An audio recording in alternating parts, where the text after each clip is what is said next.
keep your remarks between 1 and 2 minutes. The chairman has to be on an airplane at 2:30, and so we want to hear from everybody. But at this point in today's agenda, we'll need to limit the testimony. The first two people I'd like to call up, I understand they're both from the same organization, would be Brandon. And Brandon, I probably would mispronounce your last name, but you can come up here and pronounce it for me. And also Elizabeth Bell. And I want to thank both of you for being here today. You're both currently high school students, is that correct? Yes. That's great. Well, I think it's wonderful that you come up here and experience the legislature when we do really our most important work, and that's between the official legislative sessions. So this is when we actually have a time to study the issues and really try to develop some degree of expertise in before we introduce legislation. And so let's begin, Brandon. If you would, for the record, state your name. Mr. Chairman, distinguished members of the committee, my name is Brandon Comisarenco, and I'm currently studying architectural drafting and design at my high school, like Ms. Isabel Soto, Homer Hanna High School in Brownsville, Texas. Excellent. I've been enrolled in career and technical education for 4 years, and I've been a member of Skills USA for 3. I'm finishing up my term as the Skills USA Texas president.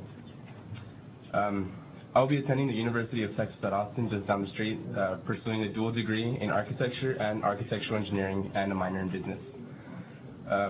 We all know that big projects are best handled one step at a time. Career and technical education, along with Skills USA, have helped me take steps towards my life goal of being a part of designing the next great building. Entering high school, my first step was enrolling in an engineering technology class. As I progressed through, I took other courses such as engineering design, architectural design, and advanced classes in both areas. In these classes, I was introduced to computer-aided design software used by industry professionals, and such as AutoCAD, Revit, Inventor.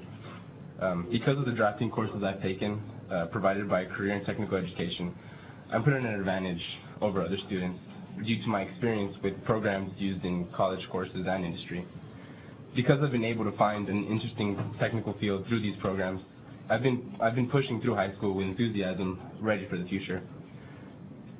Having architectural classes in high school has also helped me in realizing how I'm going to use my core classes in the real world. You hear it every day. Students are saying when they're going to use their mathematics, social studies, science, and Dr. Matula touched on this earlier. Through my technical courses, I've seen mathematics applied through various formulas, witnessed scientific formulas in action with different materials to build homes, advanced English to understand all the crazy architecture and engineering lingo, and even social studies in the form of architecture history and unique geographical styles. Senator, this impressive young man is from Brownsville. I thought you'd want to know. Brownsville. I know it.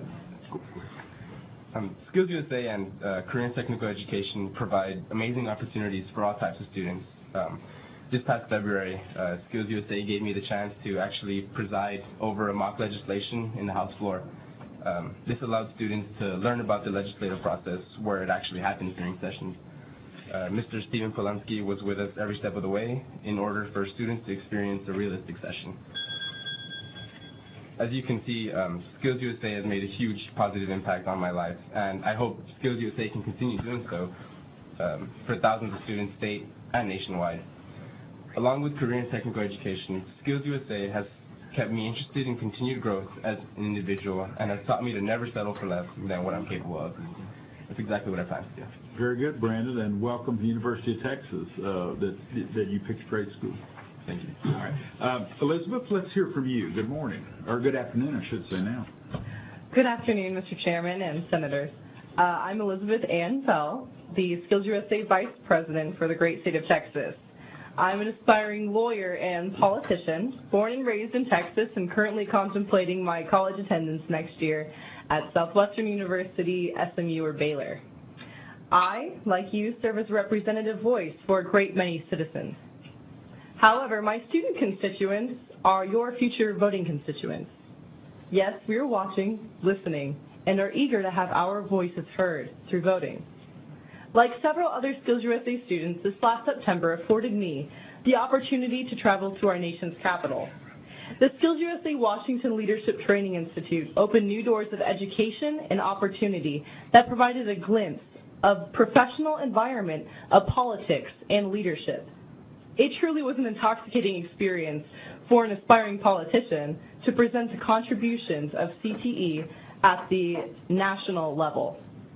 These contributions were exceptionally productive when talking to Lamar Smith and Kay Bailey Hutchinson's staff. Again, through Skills USA, I have the incredible privilege to present to you the benefits of career and technical education in the Texas public school systems. I present to you the case of Eric Noguez, a fellow Skills USA officer. Mr. Noguez has achieved his welding certificate through career and technical education. While this individual achievement doesn't represent much in the broad spectrum, it empowers Mr. Noguez to serve his community while financially affording him opportunities to obtain his personal goals with higher levels of education. There are cliches that relate to Mr. Noguez's achievement, but my favorite is the one that would state, "A single pebble cast in the pond can create ripples that change the world." You must ask yourself, what is the probable return on investment for Texas with Mr. Noguez? While my naivety would have me readily believe that there's truly an answer to many current problems, Skills USA has grounded my perspective with the realization that for good policy, there must be a solid investment returns for all Texas citizens. So the answer is not always easy within a declining economy. The media today focuses on the distresses of our current financial status and growing deficit of skilled workforce.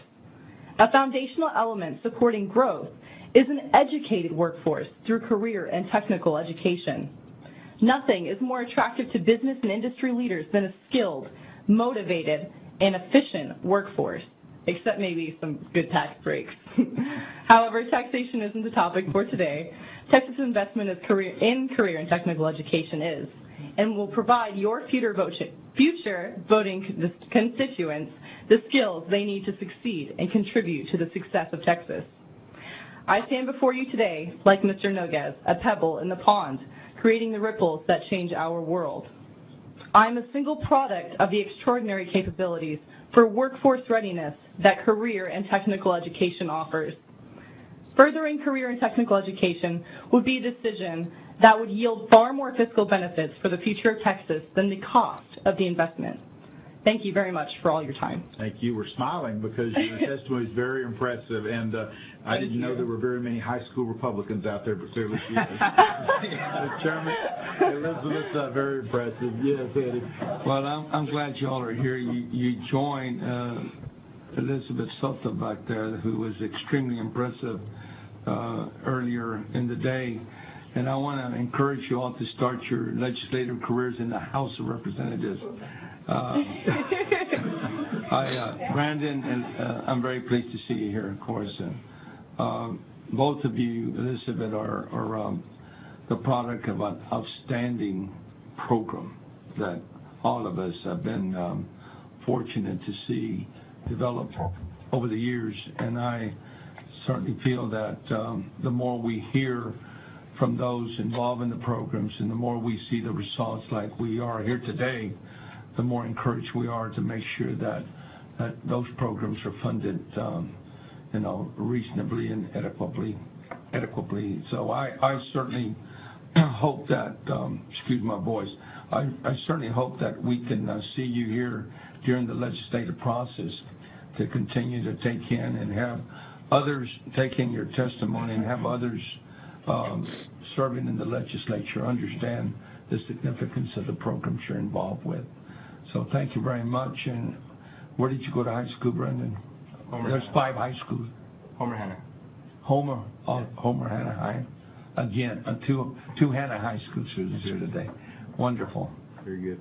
Senator, did you have a question? I just want to comment on these young students' ability to come here and really testify in a wonderful manner for us, but also you've got great skills as far as speaking ability and eye contact. But what I really am impressed with, Brandon, you held out the chair for Elizabeth, and Elizabeth, you thanked him correctly. So your people skills are great, too. Employers are going to be clamoring to hire you both. Absolutely. Thank you both. You did a wonderful job. Thank you. Andy Ellard, would you come forward? And in addition, Michael Cunningham, if you would come forward.